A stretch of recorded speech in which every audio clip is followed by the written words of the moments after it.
जय हिंद बच्चों। आज के ब्रह्मा सीरीज में हम लोग बात करेंगे बाइनोमियल थ्योरम का, और ये बहुत ही इंपॉर्टेंट क्वेश्चन है। आप ध्यान रखिए इसको। सम ऑफ द कोफिशिएंट से रिलेटेड क्वेश्चन कभी भी आता है तो आपको क्या करना है, इसका कोफिशिएंट कितना, तो आप बोलोगे सर 1, ठीक है।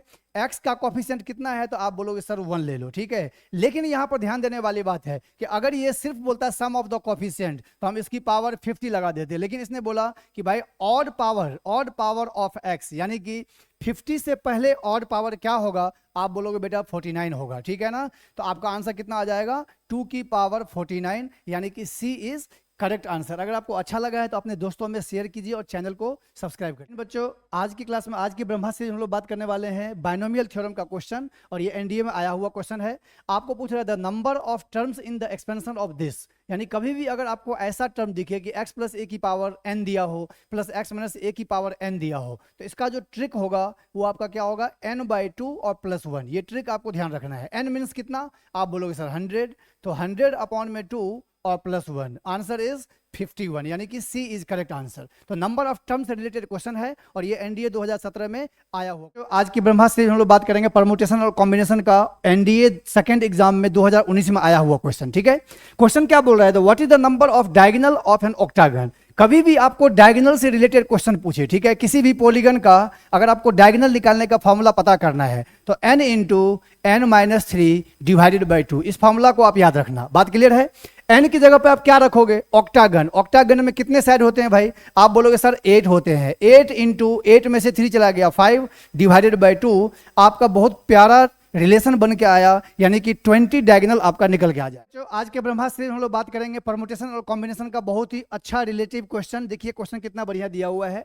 कभी भी आपको ऐसा क्वेश्चन दिखे कि NC(x) इजकल टू NC(y), यानी कि NC6 इजकल टू NC8, इन दोनों को जोड़ने पर आपका n की वैल्यू आ जाएगा। यानी n की वैल्यू हमारा कितना आ गया भाई, 6 और प्लस 8 हमारा आ गया 14। हमसे क्या पूछा गया है, हमसे पूछा गया कि NC2 की वैल्यू क्या होगा। आप n की वैल्यू उठा लीजिए 14, 14C2 का मतलब हो गया 14 इंटू 13 डिवाइडेड बाई 2, 2 से कैंसिल हो गया, आपका आंसर कितना आ गया 91। तो मेन इसमें पॉइंट है ध्यान रखने वाली क्या है कि इन दोनों को ऐड करने पर इसके लिए आपका n निकल के आएगा, और 14C2 आप सॉल्व करोगे, आपका आंसर आएगा 91। बहुत ही प्यारा क्वेश्चन था और ये भी एनडीए के एग्जाम में बहुत बार पूछो। आज के ब्रह्मा सीरीज में बात करेंगे हम जीपी का सबसे खतरनाक क्वेश्चन, और एनडीए 2021 में आया हुआ क्वेश्चन है। क्वेश्चन क्या है समझिए आप, the third term of a GP is 3। कभी भी आपको ऐसा क्वेश्चन दे कि भाई थर्ड टर्म जीपी का दे दे, कितना दे दिया है, 3 दे दिया है, आप 3 को उठा लीजिए, ठीक है। बात ये ध्यान रखना है, थर्ड टर्म देगा तभी ये काम करेगा, ओके।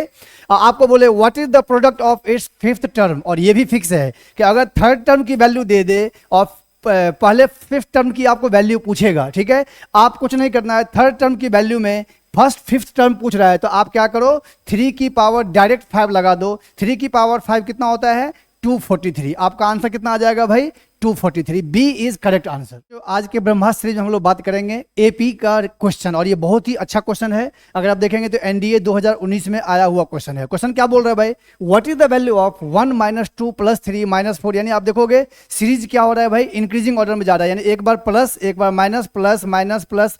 अगर ऐसा कभी भी क्वेश्चन दिया हो, आप लास्ट टर्म को उठाओ, इसमें 1 जोड़ो और इसको डिवाइडेड बाय कर दो 2, ठीक है। क्या करना है, n टर्म को उठाना है, 1 ऐड करना है, डिवाइडेड बाय 2 कर देना, यानी कि 102 का आधा। आंसर आपका कितना आएगा, 51, यानी कि A इज करेक्ट आंसर। करो if for the variable x and y the two regression line 3x + 2y - 25 is equal to 0 and 6x + y - 30 is equal to 0, then find the coefficient of correlation। bxy √bxy into byx का मतलब क्या होता है, पहले समझना। x on y और y on x, यानी कि यहां से आपको y की वैल्यू फाइंड करना है, यहां से आपको x की वैल्यू फाइंड करना है, और आपको स्लोप निकालना है। बात क्लियर है। जब आप यहां से y की वैल्यू फाइंड करोगे तो y के कोफिशिएंट से डिवाइड कर दो। आप देखो y = mx + c होता है, तो m की वैल्यू हमारा क्या आ गया, 3/2, लेकिन इस साइड जाएगा तो आप बोलोगे सर -3/2 हो जाएगा, ठीक है जी। आइए इधर, अब यहां से हमको क्या निकालना है, x की वैल्यू। तो 6 से डिवाइड करो इसको, 6 से डिवाइड करो इसको, इसको भी डिवाइड कर दो, वैसे इससे कोई फर्क नहीं पड़ने वाला है। ये कटा, आप बोलोगे सर x की वैल्यू लोगे तो इसको इस साइड लेके जाओगे तो हमारा क्या आ जाएगा -1/6। ठीक है जी, 3 से कटा कितनी बार में, 2 बार में, यानी कि -1/2 इंटू -1/2 2 बार है तो एक बार पेयर बन के बाहर निकलेगा, आपका आंसर आ जाएगा 0.5, वो भी किसका, माइनस का 0.5, यानी कि से हम लोग बात करेंगे सर्कल का एक बहुत ही बेहतरीन क्वेश्चन। अब क्वेश्चन देखिए क्या लिखा हुआ है कि the line 2x - 3y - 5 equal to 0 and 3x - 4y equal to 7 are diameter of the circle of area this. आपको अच्छे से पता है कि किसी सर्कल का अगर एरिया कितना होता है 154 होता है, ठीक है जी, तो इसका रेडियस कितना होता है 7 होता है। बात क्लियर, अगर एरिया 154 तो रेडियस कितना होगा 7 होगा, ये आपको पता होना चाहिए। उसके बाद हम यहाँ पर देख रहे हैं कि भाई x की वैल्यू अगर हम 1 ले लें और y की वैल्यू -1 ले लें तो इसको सेटिस्फाई कर रहा है। फिर यहाँ पर अगर हम 1 ले लें और यहाँ पर -1 ले लें तो माइनस माइनस प्लस 4 और 3 हो जाएगा 7, यानी कि x की वैल्यू 1 और y की वैल्यू -1 लेने से इक्वेशन क्या हो रहा है, सेटिस्फाई हो रहा है। तो यही हमारा क्या हो जाएगा, सेंटर ऑफ रेडियस हो जाएगा, मतलब सेंटर ऑफ सर्कल हो जाएगा। अब आपको कुछ नहीं करना है, इसमें पुट कर दो, x की जगह पर h की जगह पे 1 पुट करो तो x - 1 का होल स्क्वायर, ठीक है, प्लस y माइनस k की जगह पे क्या पुट करना है, -1 पुट करना है, तो ये हो जाएगा +1 का होल स्क्वायर इक्वल टू कितना हो जाएगा 7 का स्क्वायर। अब आप सॉल्व करेंगे तो क्या आएगा, ये हो जाएगा x स्क्वायर माइनस हो गया हमारा 2x प्लस हो गया 1, ये हो गया y स्क्वायर प्लस हो गया 2y प्लस हो गया 1 इक्वल टू होगा कितना 49। ओके, तो हमारा जो जनरल इक्वेशन बनेगा वो बना x square plus y square minus 2x plus 2y, ठीक है, -47 इक्वल टू 0, यानी कि x square plus y square minus 2x plus 2y minus 47 equal to 0, यानी कि C इज करेक्ट। ब्रह्मास्त्र से हम लोग बात करेंगे इनवर्स ट्रिगोनोमेट्री का 2021 का आया हुआ क्वेश्चन, और ये बहुत ही बढ़िया क्वेश्चन है। देखो क्या बोल रहा है, if sine inverse x minus cos inverse x equal to π/6 then how many possible solutions can be equation है, यानी कि इसके कितने पॉसिबल सॉल्यूशन हो सकते हैं। हमारे पास दिया क्या है, sine inverse x minus cos inverse x equal to π/6, और आप अच्छे से जानते हैं कि भाई साइन इनवर्स x और प्लस कॉस इनवर्स x जो होता है ये π/2 के बराबर होता है। ठीक है, इसको सॉल्व करेंगे तो क्या होगा भाई, ये कॉस इनवर्स गया, यानी हमारे पास आ गया 2 sine inverse x equal to π/2 π/6 और प्लस π/2, तो इसका एलसीएम हम लेंगे तो कितना आएगा 6 आएगा, ये हो गया हमारा पाई और ये हो गया हमारा कितना 3 पाई, यानी कि आप बोलोगे सर 4 पाई बाई कितना हो गया 6 हो गया, 2 पाई बाई 3 हो गया। ठीक है जी, 2 से 2 को क्या करो कट कर लो, साइन इनवर्स यानी हमारा रिजल्ट जो आया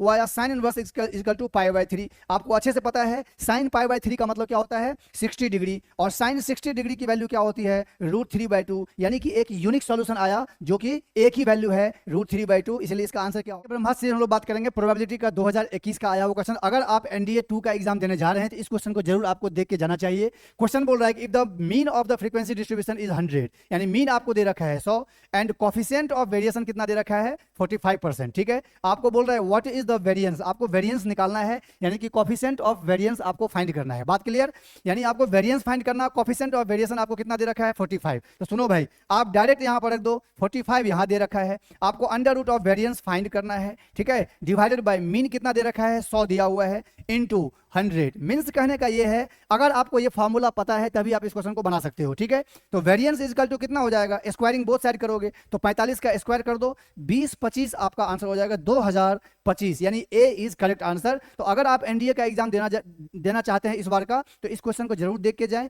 और इस फॉर्मूला को जरूर आप नोट करके जाएं, मोस्ट इंपोर्टेंट फॉर्मूला। ब्रह्मास्त्र में बात करेंगे हम इनवर्स ट्रिगोनोमेट्री का एक बहुत ही बेस्ट क्वेश्चन जो 2021 एनडीए में आया हुआ क्वेश्चन है, और अगर आप देखोगे तो इस क्वेश्चन में अच्छे का पसीना छूट जाता है।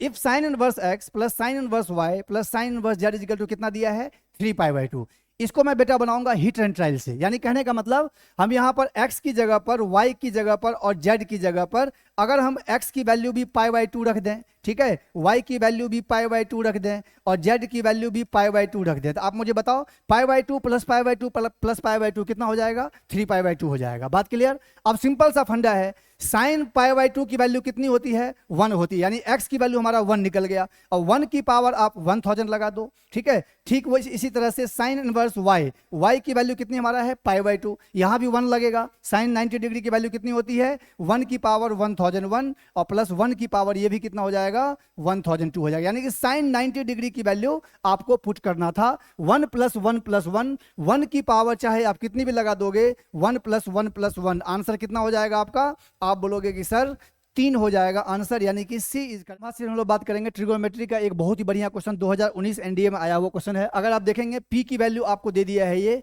और क्यू की वैल्यू दे रखा है cosec theta plus cot theta की पावर -1। ठीक है, आपको अच्छे से पता है कि भाई कॉसेक स्क्वायर थीटा क्या होता है, कॉसेक स्क्वायर थीटा, ठीक है, और माइनस कॉट स्क्वायर थीटा जो होता है ये 1 के बराबर होता है। इसको क्या लिख सकते हैं, cosec theta plus cot theta, ठीक है जी, और into cosec theta minus cot theta equal to कितना हो गया हमारा 1 आ गया। ठीक है जी, अब आप देखोगे cosec theta minus cot theta की वैल्यू क्या दे रखा है, पी दे रखा है, पी दे रखा है ये, into cosec theta plus cot theta की वैल्यू क्या होगी, cosec theta plus cot theta की वैल्यू 1 अपॉन में क्यू, यहां से निकालेंगे तो 1 अपॉन में क्या हो जाएगा, क्यू हो जाएगा, इक्वल टू आ गया 1, यानी कि P by Q equal to 1 आ गया। तो रिलेशन हमारा क्या बना, P बराबर Q हो गया, यानी कि B इज करेक्ट। आज के ब्रह्मास्त्र से हम लोग प्रोबेबिलिटी की क्वेश्चन की बात करेंगे, और ये 2021 एनडीए 2 के एग्जाम में आया हुआ क्वेश्चन है।